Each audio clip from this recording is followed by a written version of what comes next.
CBN inspector Mahendra Singh के घूसकांड के बाद अब केंद्रीय नारकोटिक्स ब्यूरो सीबीएन की कार्रवाई को लेकर सवाल उठ रहे हैं। वही किसानों में भी भारी नाराजगी है। किसान नेता राजेंद्र सिंह तोमर कुछ दिन पहले ग्राम भीमपुरा में सीबीएन की कार्रवाई के दौरान सीबीएन अधिकारी से भिड़ गए थे और कार्रवाई का जमकर विरोध किया था। अब जब सीबीएन के इंस्पेक्टर महेंद्र सिंह 1 करोड़ की घूस के मामले में पकड़े गए तो किसान नेता राजेंद्र सिंह तोमर बड़ा आंदोलन करने की तैयारी कर रहे हैं। नीमच टुडे से खास चर्चा करते हुए किसान नेता राजेंद्र सिंह तोमर ने कहा कि पुलिस के अफसर भ्रष्टाचार करते हैं तो उन पर कार्रवाई होते देखा गया है, लेकिन सीबीएन में कभी कार्रवाई नहीं होती। सीबीएन के खिलाफ आंदोलन करेंगे और सीबीएन के भ्रष्टाचार को बंद कराएंगे।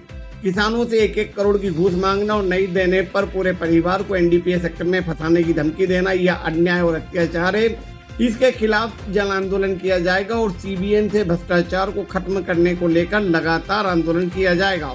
नमस्कार, नीमच टुडे में आपका स्वागत है। केंद्रीय नारकोटिक्स ब्यूरो सीबीएन का एक इंस्पेक्टर करीब 1 करोड़ की घूस के मामले में पकड़ा गया और इसके बाद सीबीएन पर यह सवाल उठने लगे हैं कि आखिर सीबीएन में भी भ्रष्टाचार इस तरह से पनप रहा है कि किसानों से 1-1 करोड़ रुपए की घूस मांगी जा रही है। पिछले कुछ दिनों में सीबीएन पर यह चौथा और 5वां आरोप है जब इस तरह के घटनाक्रम सामने आ रहे हैं और नीमच में सीबीएन डिपार्टमेंट कटघरे में खड़ा हो गया है और भ्रष्टाचार के आरोप खुलकर सामने नहीं आ रहे बल्कि साबित भी हो रहे हैं। कुछ दिन पहले ही हमने एक गांव में देखा था जब सीबीएन की टीम कार्रवाई करने पहुंची तो किसान नेता राजेंद्र सिंह तोमर ने खुलकर विरोध किया और सीबीएन की टीम की कार्रवाई का विरोध जताया।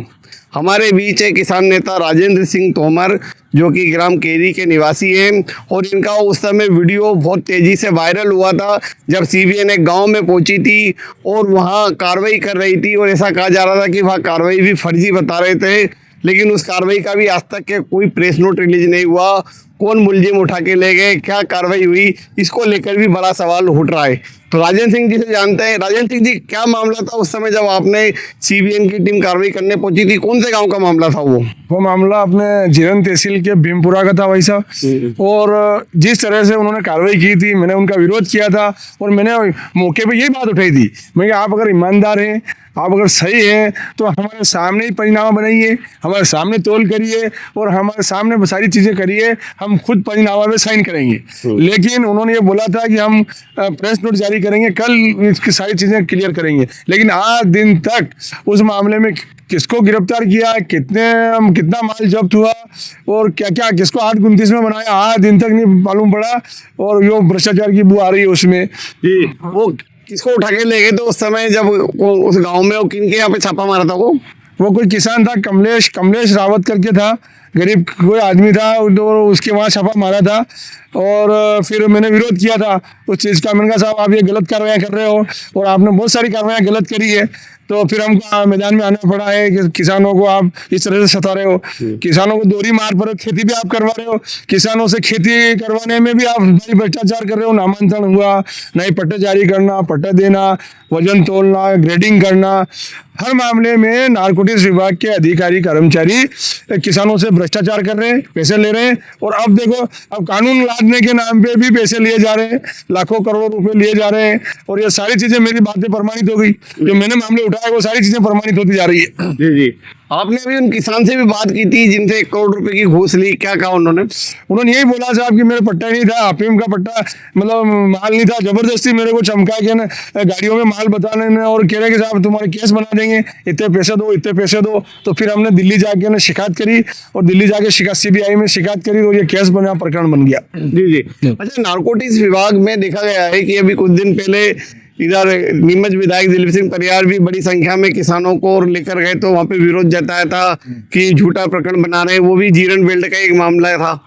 बिल्कुल, जो निर्वाचित हमारे सांसद विधायक लोग हैं, सांसद महोदय हैं, तो इन लोगों को जगह इनको खुद के संज्ञान है और ये खुद विरोध करके वहाँ जा रहे हैं। तो ये सरकार में होते हुए इनको चाहिए कि जो अधिकारी कर्मचारी यहाँ इस तरह के काम करें, उनके ट्रांसफर हो चुके हैं बड़े, मैंने सुना है कि डीएनसी का भी यहाँ से ट्रांसफर हो चुका है और नए डीएनसी यहाँ आ चुके हैं, लेकिन उनको चार्ज नहीं दिया जा रहा है।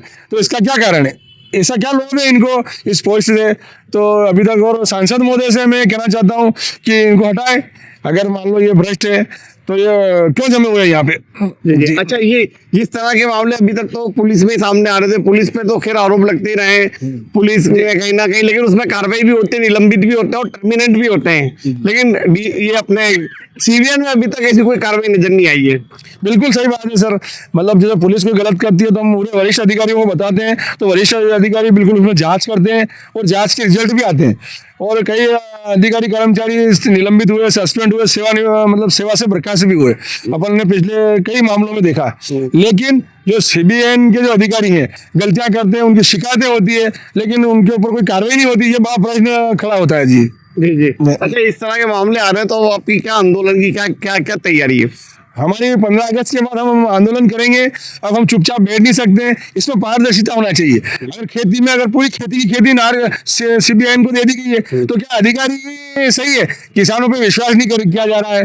दूसरे विभाग का भी इंटरव्यू होना चाहिए। जैसे खेती मान लो किसानों से कराई जा रही है तो राजस्व विभाग जो है उसका भी इंटरफेयर होना चाहिए और किसानों को भी अधिकार मिलना चाहिए, जैसे रकबा तय करने का, भाव तय करने का, उनको मतलब मार्केटिंग करने का, ग्रेडिंग करने का सारा अधिकार किसानों को होना चाहिए। अब किसानों को कोई अधिकार नहीं, किसान को चोर बताया जाता है। और ये जो अधिकारी है, अधिकारी के भरोसे एक खेती कब तक होगी?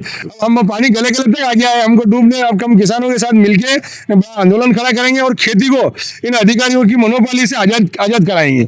अच्छा, ये कहीं मानते हैं ना कहीं जो किसान भी, कुछ किसान हैं जो इस तरह का काम करते हैं जिसके कारण अधिकारी भी हावी हो जाते हैं? नहीं, किसानों को उचित भाव नहीं मिल पा रहा है। अब देखो, मान लो ये अफीम पकड़ते हैं तो उसका भाव बताते हैं 1.5 लाख और वही उसी अफीम का भाव ये देते हैं 1100 रुपए किलो।